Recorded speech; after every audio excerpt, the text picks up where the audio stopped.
friends or some of the rest of us that went to country school together, we could just have some of the best times and laughs and things. So I have great memories of Olive Branch School.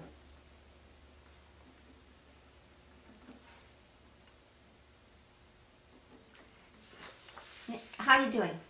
I'm fine. Yeah. I do have questions for schools. Where and when did you teach country school?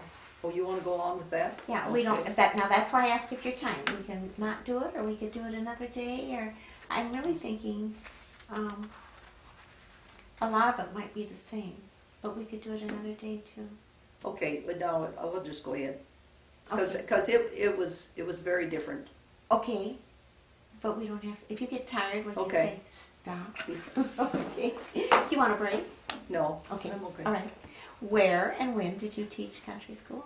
I taught 1 year in 1954, 55, and it was north of Clarinda, about 6 miles north of Clarinda, and the school was called Van Deventer. It was named for the family that had given the land. Would you spell that for me, Van Deventer? V-A-N-D-E-V-A.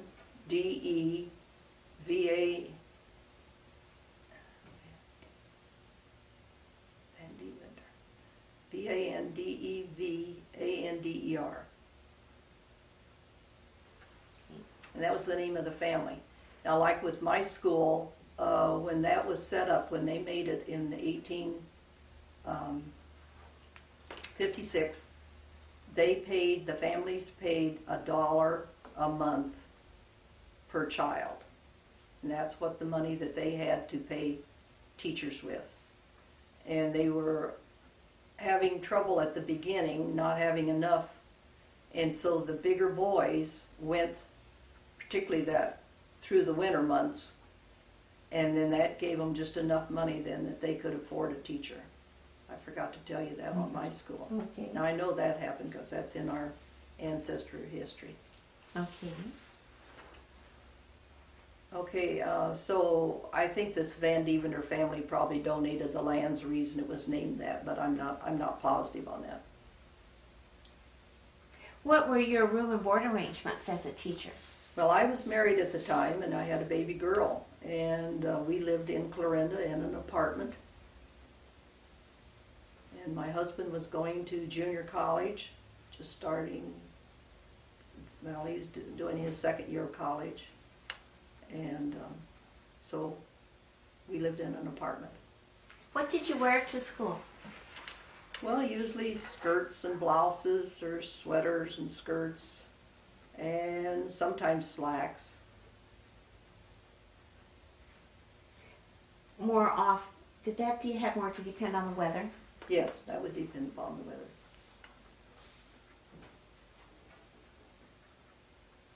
What time did you leave? Now, how did you get to school then? I drove our car. So do you remember what time you had to leave? I left, I guess, about 8:15, I think.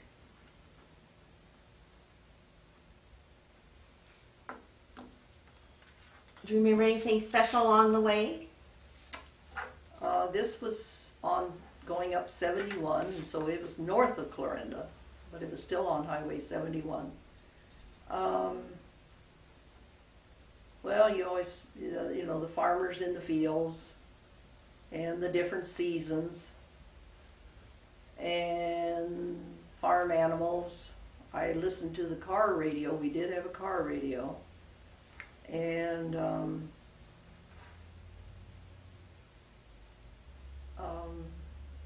crossed the Nottoway River, so you could see the river part of the way.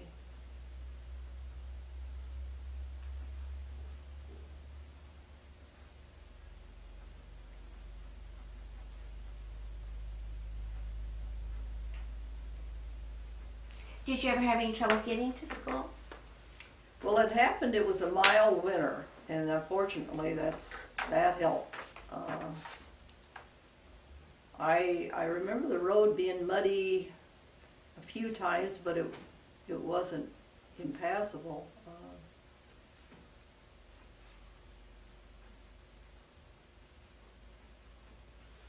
Would you say your schoolhouse and its surroundings were very similar to where you went to school, or were there some differences we should talk about? Well, it was quite similar. They didn't have as much playground equipment. And they had a kind of a shed, like that they kept the coal and cobs and that kind of. Well, they didn't. Well, that's what they would have used to do it. This schoolhouse had an oil burner, so I didn't have to make the fire where the teacher did at the other school. But one thing that was different on this one is one kid's grandpa was a car salesman, and he had taken in, I guess, an old Pontiac, although it wasn't a really bad shape one, it looked good. And he just gave that to the school, and he just parked it out there. So the kids could get in this car and play and act like they're driving it. And we'd eat our lunch in there sometimes. We'd just go out and sit in that old Pontiac, and it was kind of turquoise color and a lot of chrome. And I saw the kid this summer, and I said, I asked him more about that car. And I don't know, we were just thinking it wouldn't have taken much to have gotten that car to run, I think, for somebody. But anyway, that's where it was. What tasks did you do before the children arrived? Well, if, in the winter, of course, I'd have to turn the oil burner up to get that warmed up. And get a bucket of water in. And I'd put things on the chalkboard. I think what they were going to do, and I had a typewriter, and so sometimes I'd type out quizzes or tests for them.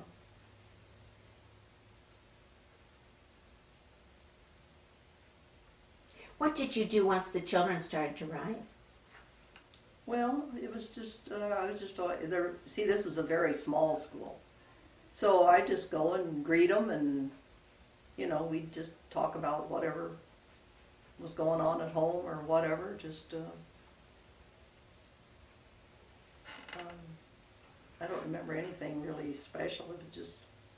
About how many students did you have? Only had 6 most of the year. When did your school day begin? Well, I was going to tell you on this 6. It happened, fortunately, there were only 2 in each grade. So you just had 3 grades? I had 3 grades. Which 3 grades did you have? I had 3rd grade and 5th grade and 6th grade. And this is fortunately because, see, I have this baby girl at home, so. And where did she go during the day? She went over to my sister's. Did you make that stop on your way? Yes, I'd have to make that stop. Right. As you think about this building and the building you went to school in, can you think of any differences? Were they pretty similar? This was a smaller school than my Olive Branch was. And then it had the oil burner, so we didn't have that big old furnace that took up a lot of the floor space. And the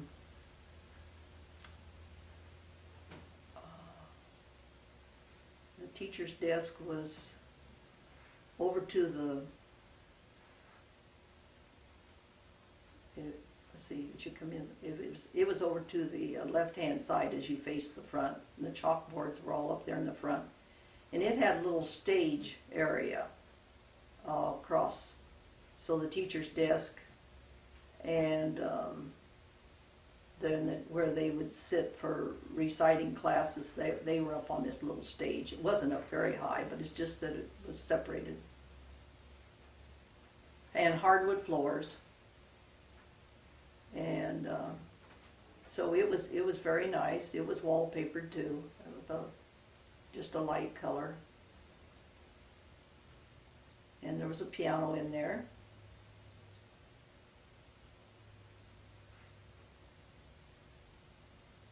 And we didn't have, very many students, but we put on a big Christmas program and whatever, just same way we did.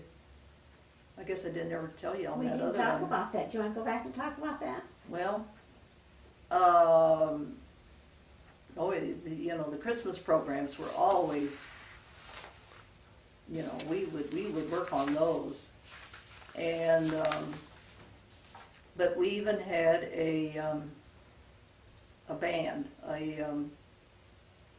can't think of the name for our children's band, and I played the triangle. Was the instrument that I played.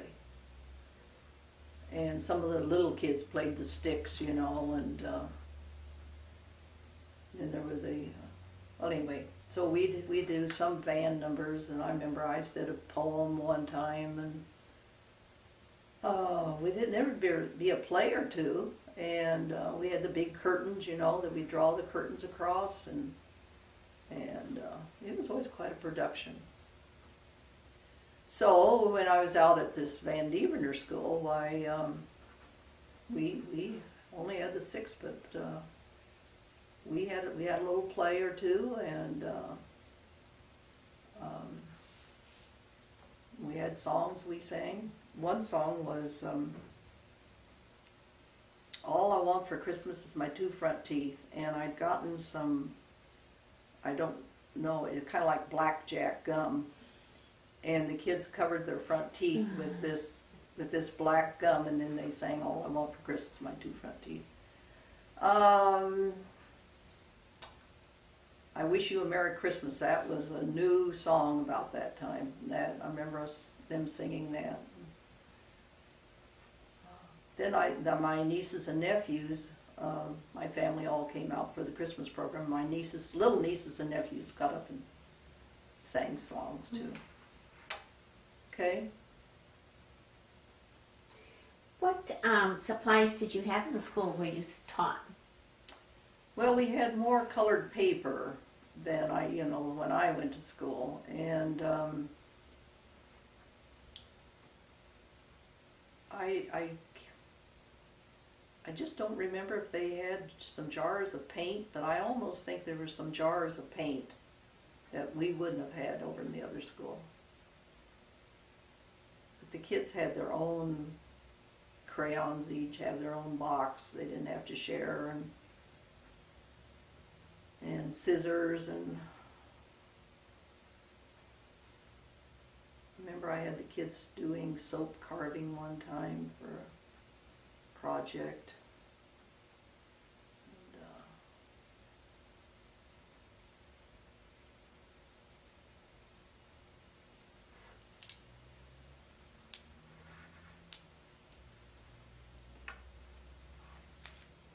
Let's see. What else do you want me to say? Did the students furnish about the same things at that time as you did when you were a student too? Yeah, they would have even probably spiral notebooks, I think, probably by that time. And if not, I know they had the 3-ring notebooks. And then ballpoint pens were out by that time then. And so we didn't have bottles of ink anymore. Stick pins. And they would have their own scissors. What activities began the day once the students were in their seats? Well, I believe we did the flag salute, and we had sharing time, and sometimes I would read to them. Usually, I always read after lunch when we'd come in. Then I would read to the children then, in a part of a book.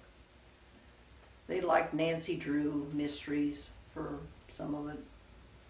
And there was a book, Bridie of the Grand Canyon. There was another book, I don't know, some just good stories that they like. And that gave them a chance to cool down from being outside running around, and if they needed to finish up some work, they could do it quietly as long as they sat quietly, and I just would read for 15 minutes probably. How did you structure the school day's lessons? Well, you see, you just didn't have the 3 classes, so I would start with those, they were both little boys in that 3rd grade class, and I would start with them, and then the others would know what, they needed to be working on, and see some of those assignments I'd have up on the chalkboard. So it's way different. You didn't have kids just learning to read, and yet you didn't have the great big kids either. So it was a unique experience.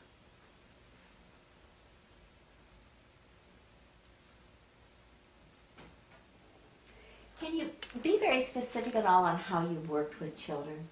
How you would have taught a lesson?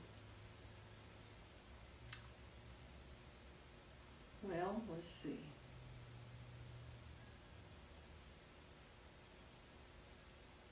What subject are you thinking about? Any subject you want to think Any about. subject. But reading is always a good Okay. subject. You've got a story to read with them. Were there special vocabulary words you would have introduced? Yes, on the reading, yes. You would definitely have the vocabulary, and sometimes I would have them. They knew some of the words, or they'd looked them up ahead of time, and then when they came up, why then I would give a meaning. They couldn't look at their papers, but I would give kind of a meaning, and then they'd have to write which one of the words that matched up with, and just kind of a reverse method there. And then sometimes, I'd have them draw a picture that went along with the story, or sometimes little dramatizations. Sometimes read orally. I always try to just mix it up a lot.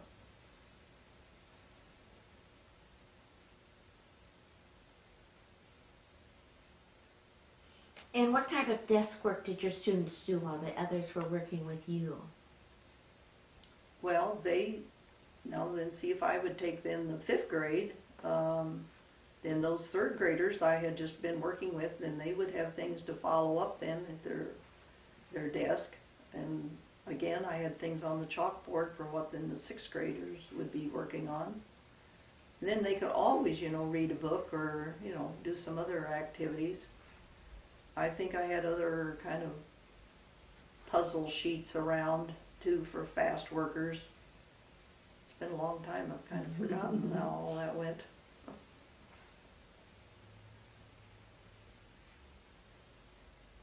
We were still diagramming sentences, I remember that, and that was always, put that on the chalkboard and have the kids come up, and they did that on the chalkboard.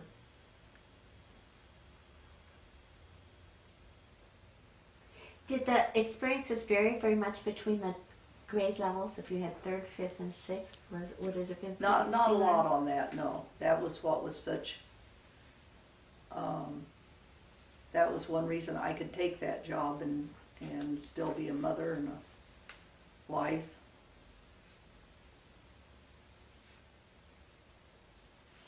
Do you know what happened to that school then with their 6 students? Was it able to stay open very much longer? Well, all of the schools in Iowa closed about that same time, early 60s.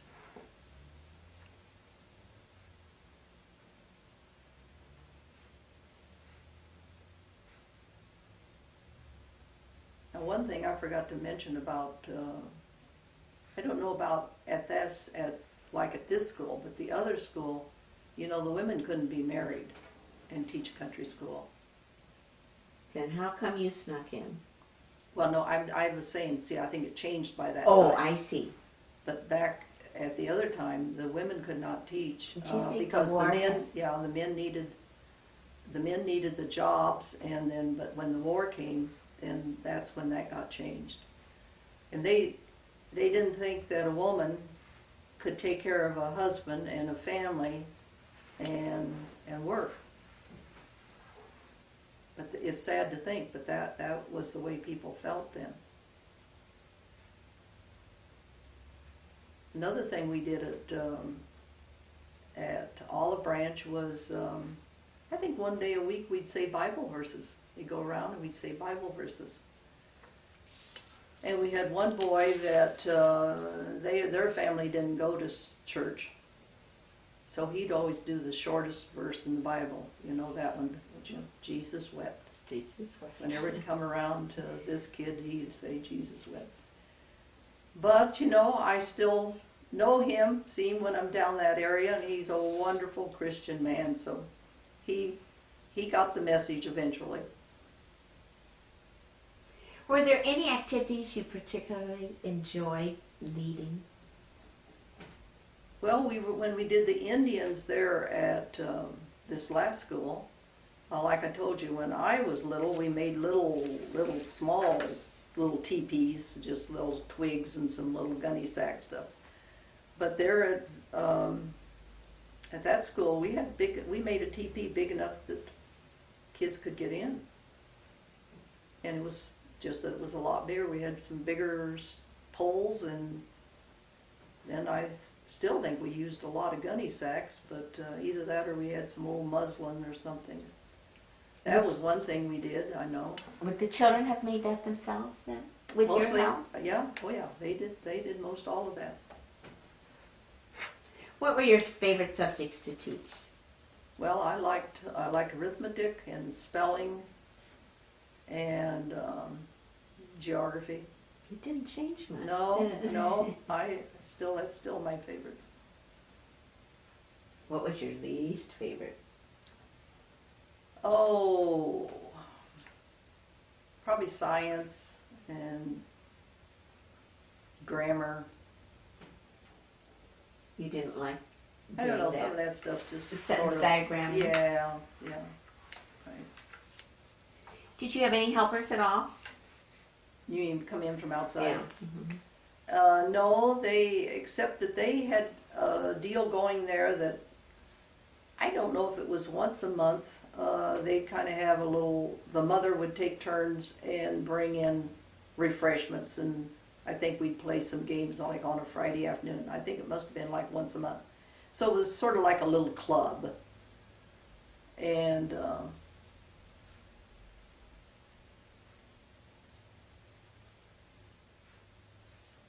I took those kids, one thing I did go, I think it was a workshop for teachers anyway, we knew about it, that there was a huge anthill. I don't remember how many miles away it was, but I took the kids and we drove over there and got saw the ants, this big anthill, and we had kind of like a fruit jar with some black paper around, and kind of made like a poor man's ant farm, you know, from that time. And then, I'd read a book about, that's when gerbils were new. And there was a kid in Clarinda that raised gerbils. And we went to, I read this book, and then we went to this kid's house and saw his gerbils. That was a new kind of a new pet. What special rules did your classroom have?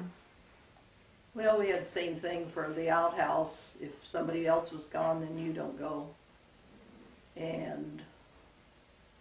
But again, with a little recess in the morning, a little recess in the afternoon, none of that was ever much of a problem. Besides that, in the winter, who wants to get out in the cold and go down there if you don't have to? Did you need any discipline techniques? No, not at all. They knew I would call their moms and dads, I think, probably. Was lunch hour about pretty much the same? Pretty much the same, Pails, right? Except you had a car. Yeah, we had that old car, that old Pontiac. How did your lunch change? Still the same peanut butter sandwich? It was still pretty much the same. Yeah, I had cold